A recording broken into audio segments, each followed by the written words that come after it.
My granny makes the best pies. No, really, my granny makes the best pies. It's true. Ask anyone in her small town. How would they know?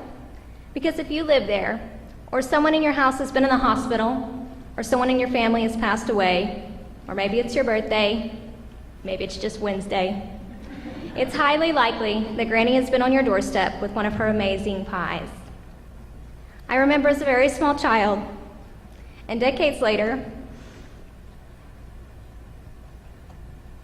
I see her doing it today. Rolling out the dough and preheating the oven because she's making a pie to take to someone else. I've got to run this pie into town, she says. Aside from encouraging an entire town with her pie buys, you know, a drive-by with a pie?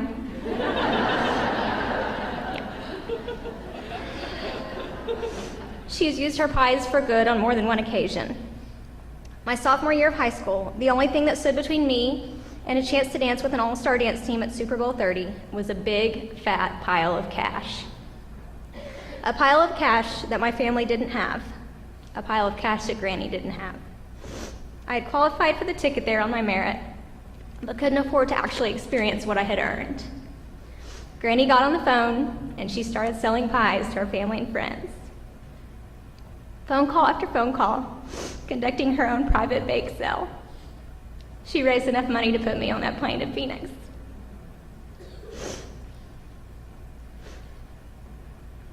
As a mother myself now, thinking of the time that she must have spent astonishes me.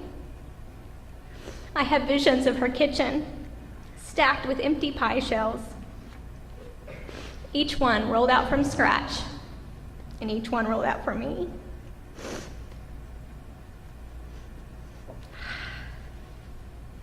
It took her days to fill all of those orders, and it took me years to understand the love that you must have for someone to do that. Her talent isn't limited to pies. She has cooked Sunday lunch for maybe 60 years now, for all of her kids, and now their kids, and now their kids' kids. Her original table for 6 on Sundays multiplied into several tables.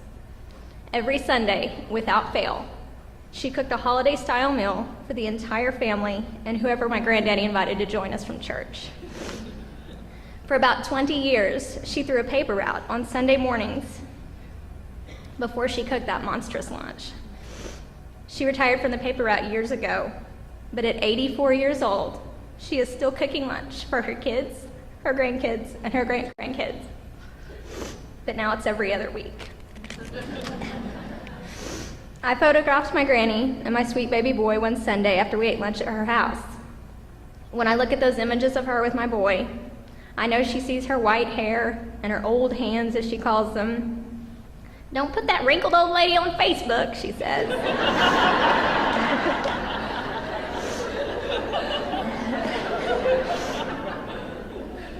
I see my boy wrapped up in something angelic. I see the most beautiful woman I've ever met.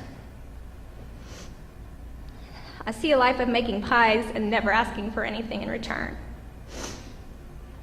I see my granddaddy's wife. They were married 62 years before he passed away 4 years ago.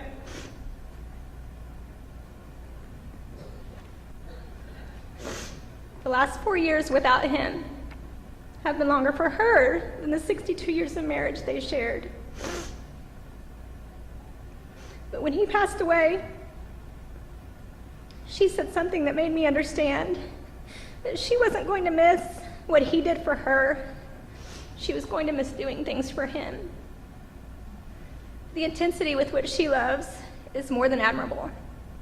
It is deep, it is authentic, and it is unconditional. She stops at nothing to sacrifice for her family. Ask anyone in town and they'll tell you the same.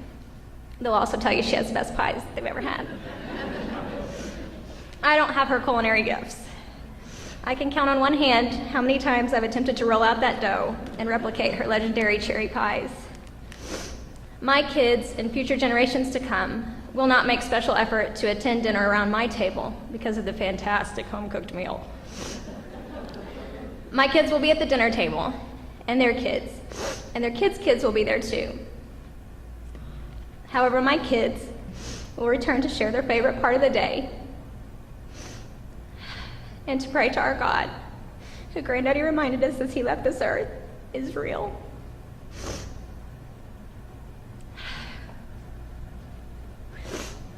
We won't have Granny's cherry pie, but we'll reminisce about when we did. And the truth is, try as I may, I cannot recreate that pie. But the truth is, no one comes to Granny's for the pie anyway.